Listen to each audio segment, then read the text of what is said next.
great river. Here in front of you arrive some of the great river's most influential heroes. 11 large-scale bronze paddles represent the arrival of the Chinookan canoe, carrying cultural heroes of that region, and with them the knowledge they embody. Wow. They are lifted in traditional form of peaceful greeting and respect to the museum and its guests.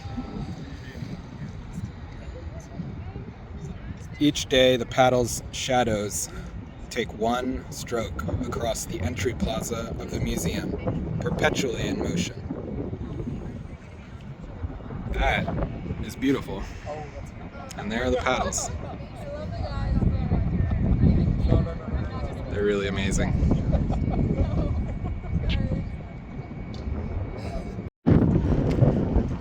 Wow, these are intense. What do you think that is? It's an owl god with a skull. Pretty cool. Amazing. Whoa. And they get smaller and smaller. This one. Happy face. Apparently, hey YouTube, so today I'm going to show you an interesting cafe that's inside this museum. It's, I think, the only Native American cafe off a reservation around here, at least, in Seattle. And we certainly don't have anything like it in Philly, so it's a little inspiration for Philly, maybe? We could do something with the Lenape cuisine. So, yeah, but it's in this museum, the Burke Museum of Natural History in Seattle. So, and then this is on University of Washington is over here. That's the campus. So, yeah, let's go in and see if we can have some Native American food. Off the Rez Cafe. No outside food or beverage. Yeah, nice.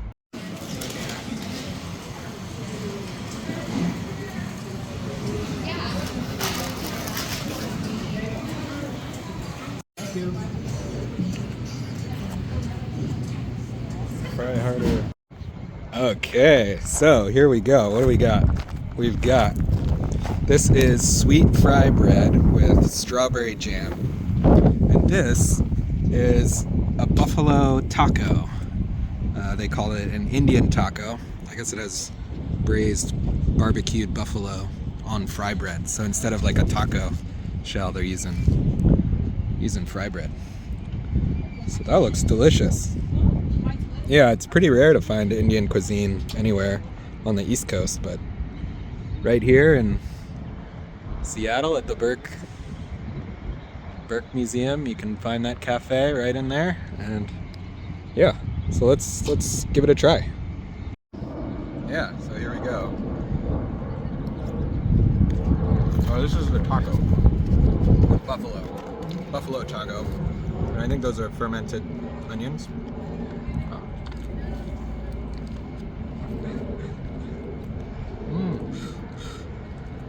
With cheese. That's really good. 10 out of 10 for sure. I mean, I've never had any other sort of Native American food other than the foods that all Americans think of as American. Like corn, popcorn obviously is Native American. Anything with potatoes comes from South America originally. Potatoes are South American. Beans, squash, pumpkin. But fry bread was like a major Native American food. And here it is. And I can't believe I'm from the East Coast where, you know, the natives, Lenape, lived on the East Coast, obviously, for thousands of years, 10,000, 13,000 years of archaeology we know of. But well, I don't know where you'd find fry bread anywhere on the East Coast. So. Yeah, we should have something like this in Philly. Someone should start a Lenape food truck. It'd be pretty cool. Thanks. All right, you can stop. I can stop.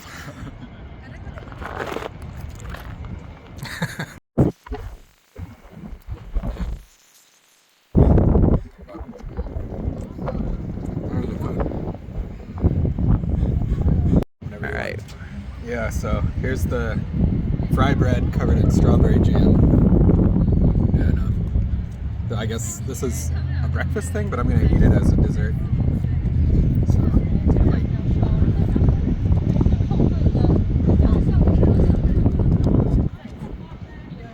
yeah, I expected it to be like a pancake, but it's definitely fried more than a pancake. It has like a chewiness to it. It's really nice. And then like a crusty, deep fried outside.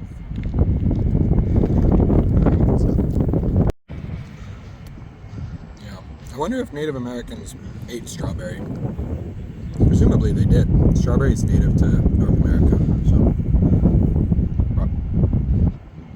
I wonder how they would have eaten fry bread like that. Really good. Native food is really good. 10 out of 10. And we're sitting here. I don't know if you want to pan, but this is a native garden where this museum is trying to restore the native landscape using native methods of burning and whatever else the natives did. You know, I should probably learn it by going inside this museum and figuring out the actual facts, but instead I'm just going to tell you what I think, having just read these signs and learned a little bit. But I don't know what that pen is over there, but there's some interesting things. Maybe we'll walk around a little bit after I'm done eating my dessert and show some more native stuff. So, yeah.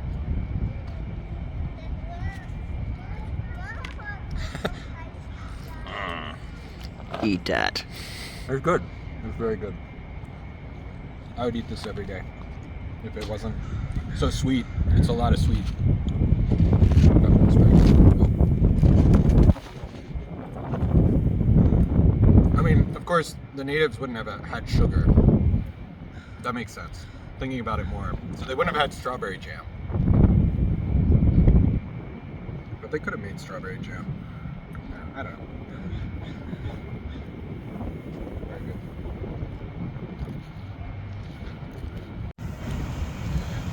Welcome to the Birkyard. The native plants in this landscape are the result of collaboration with the Park Museum, Oxbow Farm and Conservation Center, and local and tribal communities. They were collected from natural settings and are native, to ensure that they're native. And they're no longer abundant around Seattle. So the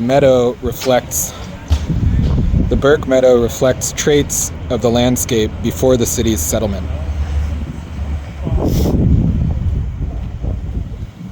Here's what it looks like. Let's read about this plant. Interesting tree here. It says, it would be common to add a small amount of larp to one's smudge alongside other plants like sage or cedar. The smoke from larp is very strong. People also eat the larp berries. Sometimes there are only a few berries in a large field of larp. We might add the berries to stews, fish, meat, or biscuits made of kamas or waptu. And larp is Chinook-wawa. Yeah, interesting. Very cool. Wonder what that plant is.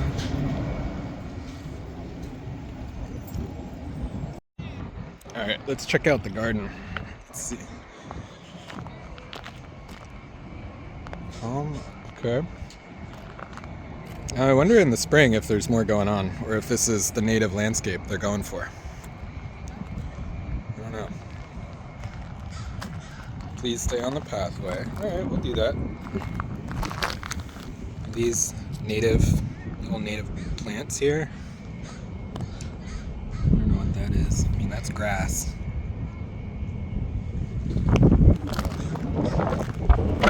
This is all...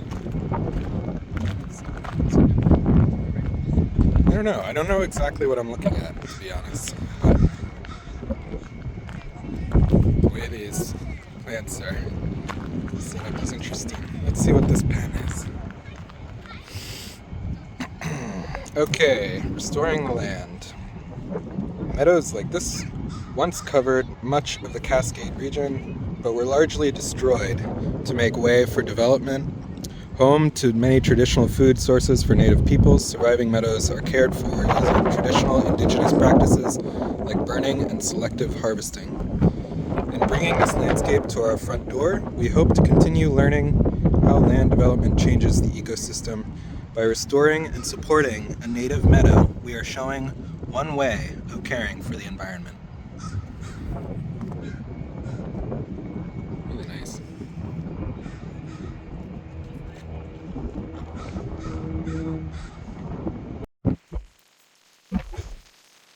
So these are all native plants for sure.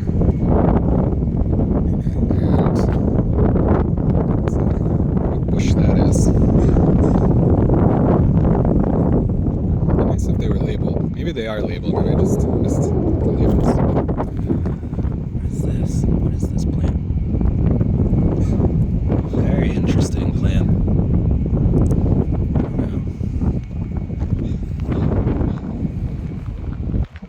You can see the garden has these terraces that go down. And I imagine each terrace has a slightly different mix of plants.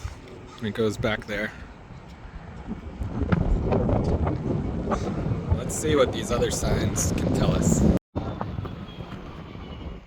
That's fascinating. Quercus Gary oak, which I guess it's pronounced Niclala. So Niclala is a hardwood. We use it for tools, weapons, medicines, paddles. Oh boy, it makes nice paddles. It is life-sustaining. Spiritually, we are very attached to it. Jamestown Clallam, Elaine Giddle.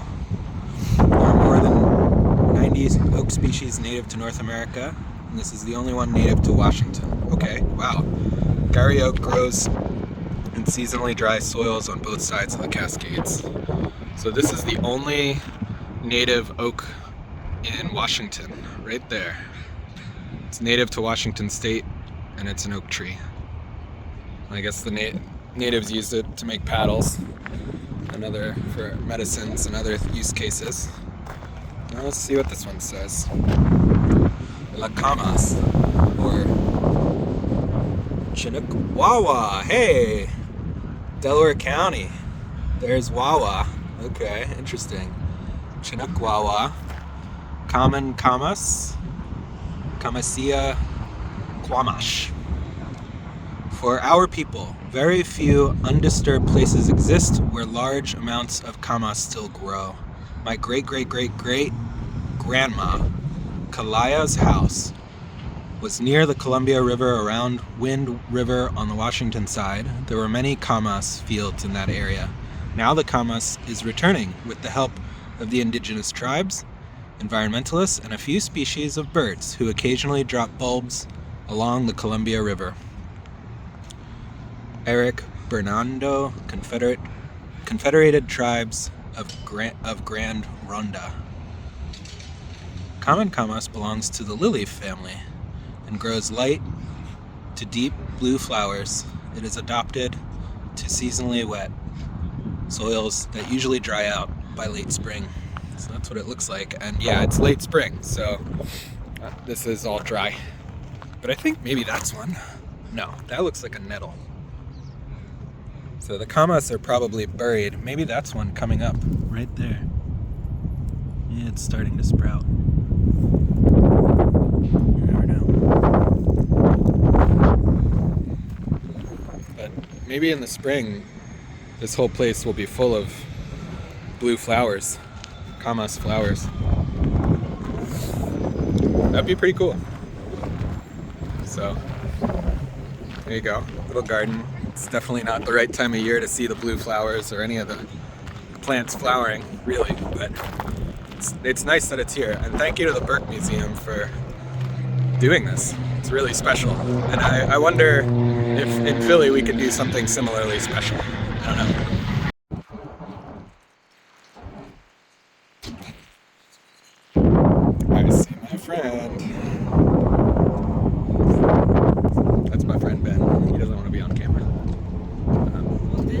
But yeah. So that's it.